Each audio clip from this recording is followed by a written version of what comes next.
Je vais vous laisser poursuivre et je les remercie pour votre présence. Ouais.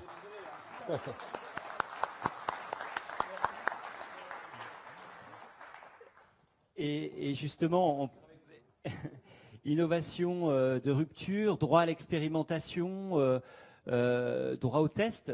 Donc ça, c'est quelque chose qui est inhérent, j'allais dire, au secteur des nouvelles technologies. Je me tourne vers Thierry Lebouc.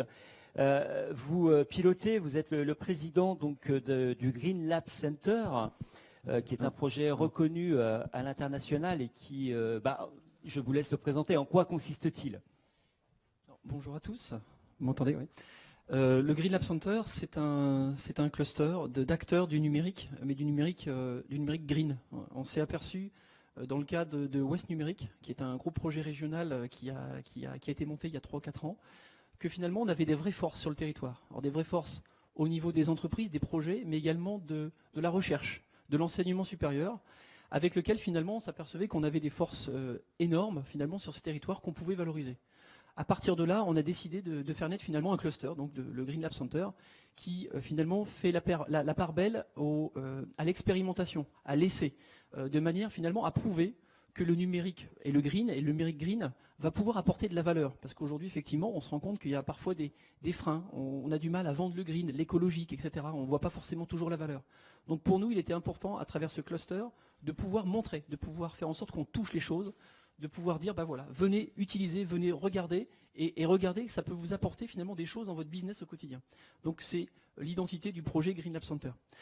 J'insiste aujourd'hui, finalement, il y a des enjeux derrière le numérique. On se rend compte que ce numérique, il est présent partout. On ne fera pas marche arrière, le numérique restera et va s'amplifier. On parle de big data, de cloud. Finalement, le monde numérique est infini aujourd'hui. Et il le deviendra de plus en plus. On aura de plus en plus d'utilisateurs. Aujourd'hui, le numérique, c'est fortement consommateur. Le numérique doit faire aussi sa transition dans le domaine de l'économie d'énergie. En 2030, Internet consommera autant que toute l'humanité en termes énergétiques qu'en 2008. Donc ça veut dire que les enjeux sont colossaux. Si on ne fait rien dans le numérique, on va droit dans le mur. On ne pourra pas garantir l'Internet de demain à ce niveau-là. Donc c'est clair qu'aujourd'hui, il faut changer les choses. On a pris les choses en main aussi sur Nantes. On s'est dit, voilà, on a des vraies forces et donc on doit monter ce dispositif pour finalement aussi à notre niveau, avec nos forces du territoire et en profitant finalement de ce territoire qui nous donne l'opportunité finalement de grandir. Il y a la Green Capital, il y a la région effectivement qui nous aide aussi dans ces sujets. Ça nous permet finalement de faire émerger ces projets.